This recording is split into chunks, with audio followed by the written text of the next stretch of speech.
Loktar Ogar! And welcome back to another episode of Lore Lifting, or possibly Lifting Lore, or whatever the heck I decide to call this by the time I upload the video. Look, what's important is we take video game characters, our favorite video game characters, and see what lessons we can extract from them and take with us into the Temple of Iron. Blood and thunder! Okay, we're not actually talking about the Warcraftian Orcs of Azeroth today, but I have a feeling that you needed to hear that one way or the other. We are, however, talking about the next best kind of orc, and that is the kind that inhabits the land of Tamriel within the Elder Scrolls universe. This is Muscle and Magicka, and you, my friend, just accepted a quest. Zug Zug. When you behold all that is the orc, the code of honor, the unshakable fortitude, the ability to wield an axe or a hammer with every bit as much ease as they wield intimidation, it's obvious that there are a number of lessons that we could learn from these berserkers of Orsinium. But what you must come to understand is that orcs are a lot like onions. They have layers, and I want to peel back the surface layers and get to what's underneath the skin. Somewhat literally.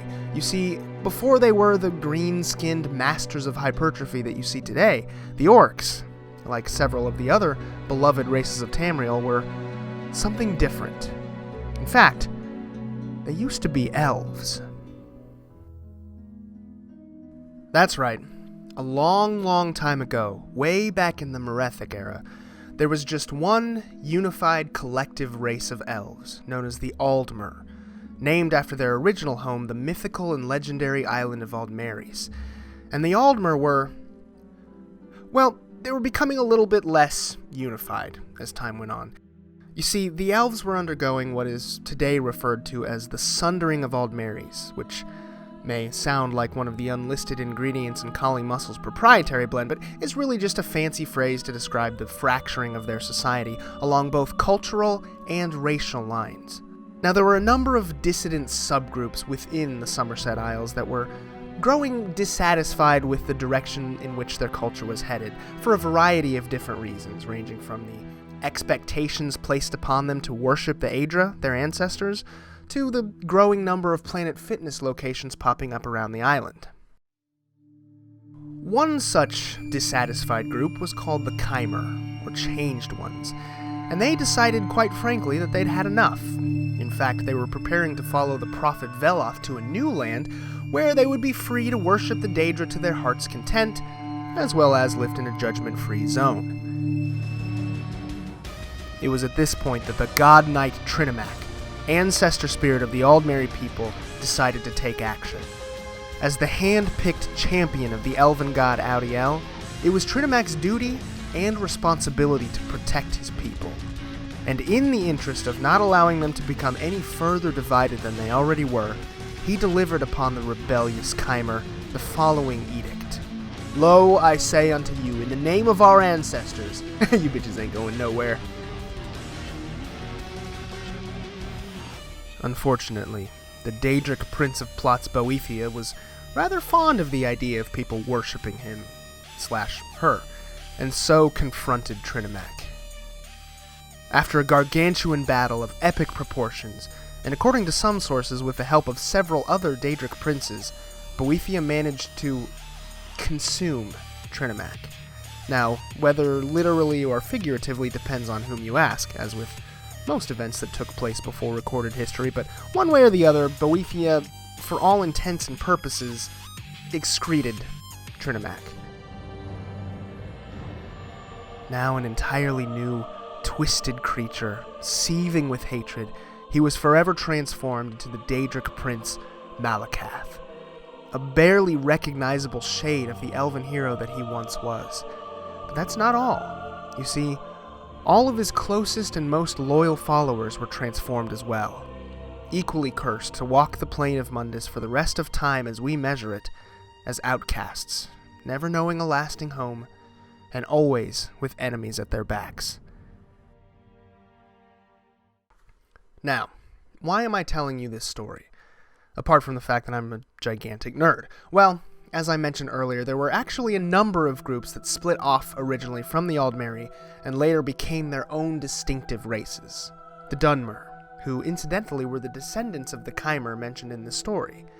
The Bosmer, or tree sap people, who relocated in Valenwood. The Dwemer, people of the deep, who no longer reside in our plane.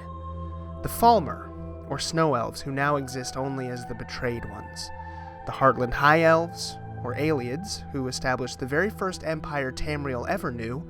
The Altmer, who are perhaps the closest descendants to their Aldmeri progenitors. And finally, the Orsimer, which means pariah folk, but we just call them orcs. But out of all of those groups, there was only one group that went absolute genetic beast mode and made themselves all kinds of gains. And that was the orcs. And the reason for that is very simple, my friends.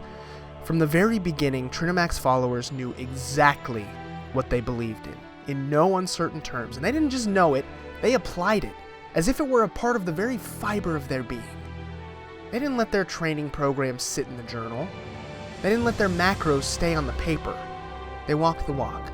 They held firm to their convictions, and they took action for their god and their country, no matter who or what stood in their way, and regardless of where the process took them.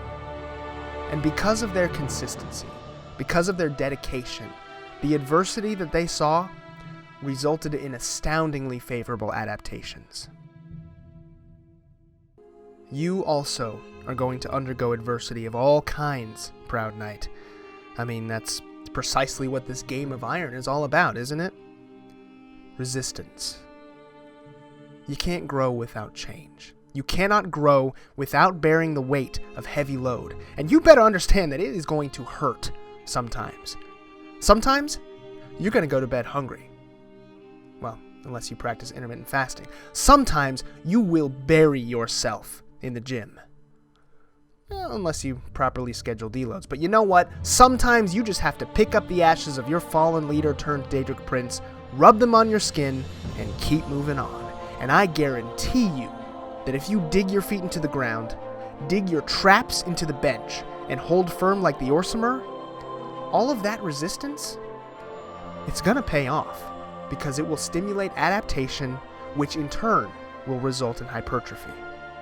Now, granted, you may become outcasts, forced to live in the same province as the Bretons, but you'll also get Berserker Rage, which will allow you once per day to take half damage whilst dealing double damage for an entire 60 seconds, which in my opinion is well worth the trade.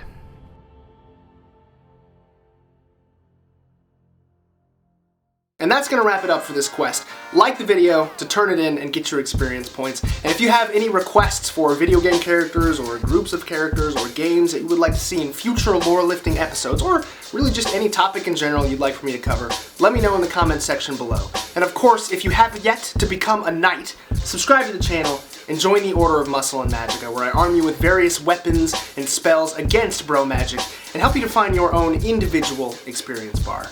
Until next time, Straw! Victory or death!